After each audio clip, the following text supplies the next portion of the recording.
আদিবাসী ভাই বন্ধুসকল ইয়াৰ শ্ৰদ্ধালু যিসকল আছে তেখেতসকলক ধন্যবাদ জ্ঞাপন কৰিছোঁ। লগতে বৃহত্তৰ আমাৰ এই গুৰুপেলা অঞ্চলত বসবাস কৰা হিন্দীভাষী ভাই বন্ধুসকলৰ লগতে যিসকল আমাৰ জাতি জনগোষ্ঠীৰ ভাই বন্ধুসকল আছে তেখেতসকলে যিহেতু ছট পূজাটো নিজৰ ধৰ্ম নিজৰ পৰম্পৰা কলা সংস্কৃতি হিচাপে পালন কৰে। প্ৰত্যেক বছৰে ইয়াত আমাৰ সমিলমিলভাৱে আমাৰ এই ছট পূজা আমাৰ এই নদীৰ ঘাটত পালন কৰা হয়। যিসকলে আজি ইয়াত অংশগ্ৰহণ কৰিছে মই তেখেতসকলক শুভেচ্ছা জনাইছোঁ, ধন্যবাদ জনাইছোঁ।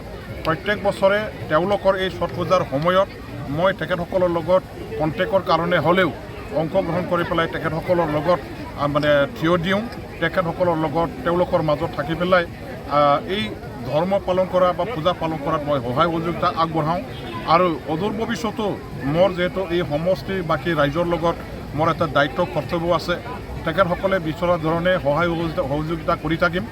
আৰু আমাৰ এই গুৰুপেলা ছট পূজা য'ত কৰা হয় সেই নদীৰ ঘাটত মই ইতিমধ্যে আমাৰ MLA পাণ্ডৰ পুঁজিৰ পৰা এটা সৰুকৈ হ'লেও এটা ৰাইজৰ সুবিধাৰ্থে শ্ৰদ্ধালুবিলাকৰ সুবিধাৰ্থে এটা প্লেটফৰ্ম বনাই দিছোঁ।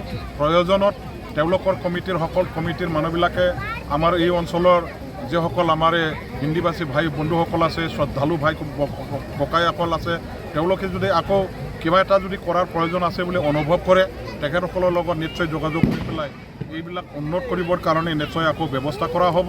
যিয়ে নহওক মই আজি এই আমাৰ ছট পূজাত আহি পেলাই খুব ভাল পাইছোঁ। ইয়াৰ সকলো জাতি জনগোষ্ঠীৰ মানুহবিলাকে একেলগে ছট পূজা পালন কৰিছে, খুব শান্তিপূৰ্ণভাৱে পালন কৰিছে। ইয়াত বিভিন্ন আমাৰ দল সংগঠনৰ মানুহবিলাকেও সহযোগ আগবঢ়াইছে।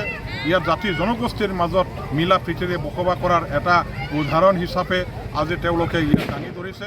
ছট পূজা পালন কৰাৰ দ্বাৰা দি আমাৰ এই অঞ্চলত বসবাস কৰা হিন্দীভাষী ভাই বন্ধুসকলৰ লগতে এই অঞ্চলৰ সকলো জাতি জনগোষ্ঠীৰ মানুহবিলাকৰ মনোকামনা যাতে আমাৰ ভগৱানে পূৰণ কৰে, তেখেতসকলৰ ওপৰত যাতে আশীৰ্বাদ আমাৰ ভগৱানে যাতে দিয়ে ইয়াৰ কাৰণে মই প্ৰাৰ্থনা জনাইছোঁ।